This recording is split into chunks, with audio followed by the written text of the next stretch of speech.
नमस्कार दोस्तों, मैं मनीष पवार पाथफाइंडर इंस्टीट्यूट के ऑनलाइन प्लेटफॉर्म में आपका स्वागत करता हूं। दोस्तों, आज हम बात करने वाले हैं मणिपुर समस्या को लेकर। पिछले कुछ दिनों से आप देख रहे हैं मणिपुर जल रहा है। मणिपुर में जो नरजातीय संघर्ष चल रहा है वो संपूर्ण भारत देश और संपूर्ण विश्व के लिए कहीं ना कहीं एक प्रश्न चिन्ह लगाता दिख रहा है। मित्रों, बात यहाँ पर यह है कि मणिपुर भारत का उत्तर पूर्वी राज्य है, जहाँ पर प्रमुखतः से मैतेई और कुकी एवं इसके अलावा नागा जैसी जातीय निवास करती है। मैतेई की अगर बात करें तो जहाँ मैतेई स्वयं को वहाँ का मूल निवासी मानती है, जो कि हिंदू धर्म को अधिकतर फॉलो करती है। कुकी की बात करें तो कुकी वहाँ पर एक जनजाति के रूप में कार्य कर रही है, जो कि वहाँ के पहाड़ी इलाकों में निवास करती है। मैतेई वहीं मैदानी इलाकों में निवास करती है। इसके अलावा नागा भी आपको वहाँ पर देखने को मिल जाएंगे। चूँकि अभी जो संघर्ष चल रहा है वो मुख्यतः मैतेई और कुकी के बीच में है, इसीलिए हम मैतेई और कुकी को ही अपने इस वीडियो में मुख्य भूमिका में रखेंगे। मैतेई और कुकी के बीच में जो मुख्यतः विवाद है वह विवाद जातीय संघर्ष को लेकर है, वह विवाद भूमि को लेकर है, वह विवाद अपनी स्वयं की अस्मिता बनाने और अपनी स्वयं की अस्मिता बचाने को लेकर है। मैतेई का अगर पक्ष देखें तो मैतेई पिछले लगातार कुछ वर्षों से यह मांग कर रहा है कि उन्हें जनजातीय समूह में मतलब एसटी ग्रुप में सम्मिलित किया जाए। चूंकि उनकी जनसंख्या मणिपुर की जनसंख्या की लगभग 64% और विधानसभा जहां उनकी मणिपुर की विधानसभा की जो टोटल सीट है लगभग 60% है, उसमें उनकी 40 सीट मैतेई समुदाय के पास में है। वहीं बाकी की 10 सीट कुकी के पास में और बाकी की 10 सीट नागा के पास में है। चूंकि मैतेई ये मांग कर रहे थे कंटिन्यूअसली कि उन्हें जनजातीय उनके सांस्कृतिक अधिकारों को ध्यान में रखते हुए उन्हें जनजातीय समूह में शामिल किया जाए, मतलब शेड्यूल ट्राइब में शामिल किया जाए। माननीय उच्च न्यायालय ने भी उनकी मांगों को सही ठहराया और अंततः उसे उन्होंने जायज माना। सरकार भी इसको लागू करने के लिए तैयार हो गई। एन बीरेन सिंह की वहां सरकार चल रही है। परंतु इसी बीच में कुकी जनजाति ने इसका विरोध किया। कुकी जनजाति यह चाहती है कि यदि मैतेई, जो कि ऑलरेडी प्रशासन शासन में बहुसंख्यक भूमिका निभा रहे हैं, यदि इन्हें ट्राइबल या एसटीज का दर्जा मिल जाता है तो इससे और भी इनका प्रतिनिधित्व बढ़ जाएगा, जिससे कुकी अपने आप को असुरक्षा की दृष्टि से देखते हैं। समस्या यही नहीं है कि एसटी होना या एसटी में शामिल होना, यही समस्या नहीं है। इसके अलावा म्यांमार से होने वाली घुसपैठ, इनर लाइन परमिट, धर्म परिवर्तन, ये भी वहां की समस्याओं के रूप में आप देख सकते हैं।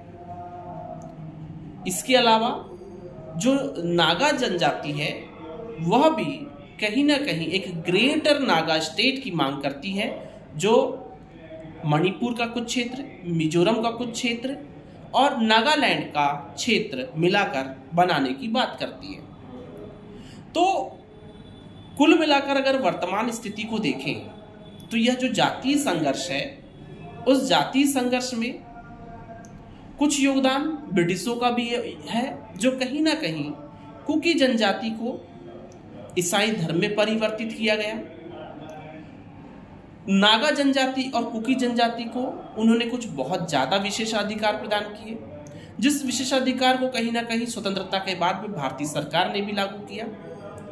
और मैतेई जाति जो अभी वर्तमान में वहाँ बहुसंख्यक में है, उसको यह असुरक्षा हो रही है कि वो धीरे धीरे अल्पसंख्यक हो रही है।